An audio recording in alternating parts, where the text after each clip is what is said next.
You're watching Christine Stoddard's New York. This episode, I'm going to get sassy about something pretty serious. Immigration. Although I'm recording this on February 24th, 2025, a month after Trump's second inauguration. So maybe by the time you watch this, all immigrants will be deported, which is very much not the message of this show, because I'm not an asshole. We bleeding heart liberals want to keep the doors open to our sanctuary city, but it's hard. And just in case you didn't know, a sanctuary city is a city that limits its cooperation with the national government on immigration laws. That means the NYPD isn't supposed to cozy up to ICE and make their jobs easier. Why? 'Cause bad ICE, bad! Just like mass deportations, boo! I'm the child of an immigrant, so maybe I'm a little closer to this issue than some of you normies. My mom came to the US from El Salvador in the 1980s because there was a horrible war. Not her scene. But even if it weren't for having an immigrant mom, I'd like to think I'd give a shit about immigration. 'Cause my American-born white dad is a hippie, and hippies give a shit. That's their whole thing. Migration is a human rights issue.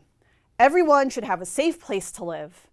One public school teacher I interviewed said she loves her migrant students, but she wonders if opening up the city and keeping it open creates more problems. How are we going to house newcomers when we already have people living in the streets? How are we going to help newcomers find jobs when longtime Americans struggle to do the same? But guess what? That teacher's not the only one who thinks this way. That's right. Good old Mayor Adams wants to nix the whole sanctuary city thing because guess what? It's hard, and the city government has messed up big time. Let's take a look at some of the headlines, shall we?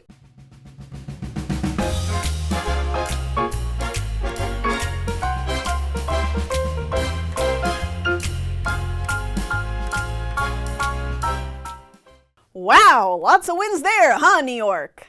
Mayor Adams is giving in to Trump's immigration crackdown. Right there in The Guardian, kids. Is this a kind of record Mayor Adams keeps bragging about? Give that man a trophy. Oh, wait. The Turks already bought him one.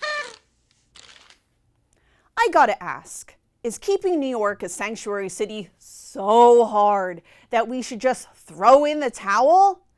YOLO, let's disassociate and watch TikTok reels instead of coming up with solutions that don't suck.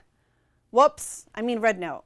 The mayor's plan is, and has been, to reduce the migrant population in New York City. One tactic for this is a policy called re-ticketing. Basically, an asylum seeker gets a paid ticket to start a new life in another city. Giving a new arrival a bus ticket to fly over country doesn't seem like the magic answer either. I'm sorry, but I lived in Iowa, and there's a reason I live here now. Actually, a few reasons. Corn, pigs, soybeans, and a lot of other agricultural stuff I'm thankful exists, but I have zero interest in calling any of it my neighbors. Skyscrapers over cornfields any day. Since 2022, the city of New York has created 200 migrant shelters. If that sounds like a lot, it's because 250,000 migrants have flocked here since then. 250,000 people! That's bigger than the population of Richmond, Virginia! Go Rams! But we all know New York City is already super crowded and real estate costs big bucks.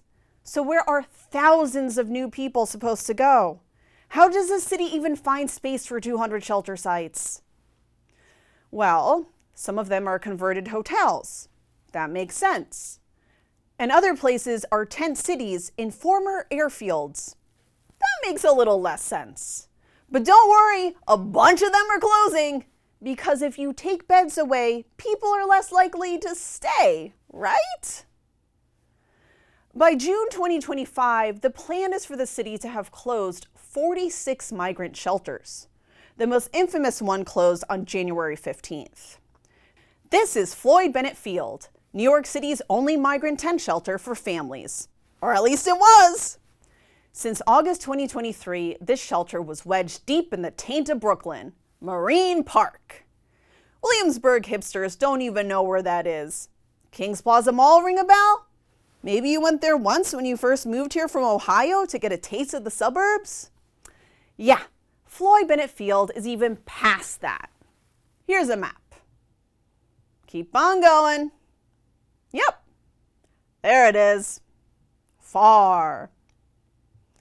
Now imagine being new to the United States and this is where they dump ya. You know, as an act of charity. Tents in a marshland, on a floodplain, and a wind plane, separated from one bus line by a huge swath of pavement that you'd have to cross with your kids and whatever else you were carrying, day in, day out. 6 miles from the nearest subway. Utter hell. The shelter could accommodate 2,000 people. 2,000! Here! I first started coming to Floyd Bennett Field to check out the shelter in early 2024. I worked for a hyper-local newspaper, the kind that publishes stories about bake sales. I spoke to parents who lived in the tent shelter because I was curious about the conditions. Keep in mind that New York City, like many places, is strict about allowing people into shelters. That includes members of the press. It's considered a privacy issue. It's also considered a cover our asses issue. The families living at Floyd Bennett were least priority asylum seekers, as far as New York City was concerned. Most of them were Latin American Spanish speakers. None of them had mobility issues because the site is an accessibility nightmare. Pregnant women were not allowed to get assigned there either. You might say it's because of the mobility thing. Yeah. Pregnant women might have trouble walking longer distances, but I suspect there is another reason too. Since it's a former Superfund site and close to an active site under environmental investigation, the city wanted to cover their asses there too.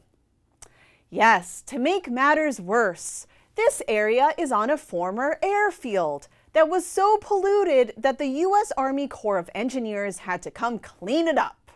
Generally, not the kind of place a pregnant woman should be hanging out. Dead Horse Bay is across the street, and it's not exactly paradise. It's been closed for years for environmental testing and cleanup. Multiple parents told me there was a rat problem in the tents. Months later, a parent shared photos of snakes from a Floyd Bennett Mothers and Fathers WhatsApp group. Here's a look at the inside of the tents. The New York Times was given exclusive media access to enter the Floyd Bennett shelter and take photos of how people lived there. Over the months visiting Floyd Bennett Field, I kept thinking how lucky my mother was that she didn't have to live in a tent like that. But not every immigrant gets lucky, and that's part of what stinks. When it comes to the green card lottery, luck is cruel. Asking who deserves a visa is like asking who deserves basic human rights. One thing I found in my reporting is that the city isn't doing a great job of tracking migrant kids in the public school system. If you want to read a thorough and much more serious account than I'm giving you now, check out my article in City Limits. No, this isn't sponsored content. It's a nonprofit magazine read by policy nerds. So where are all the kids? Who knows? If they don't have a U.S. passport, the city's been doing a great job of losing them. Kids are small, but they're not that small. Right now, migrants are being discreet, and advocates are training for ICE raids throughout the city. I can't tell you what the city will look like a month from now. I don't think any of us can. That's part of what makes New York City wild and wonderful and, right now, terrifying! Well, that's all I have for now. Who knows what Mayor Adams is going to throw at us next time? If there is a next time, if there is a next Christine STODDARD'S New York, if there is a next anything, I'll try and be here. Bye! Hopefully not forever!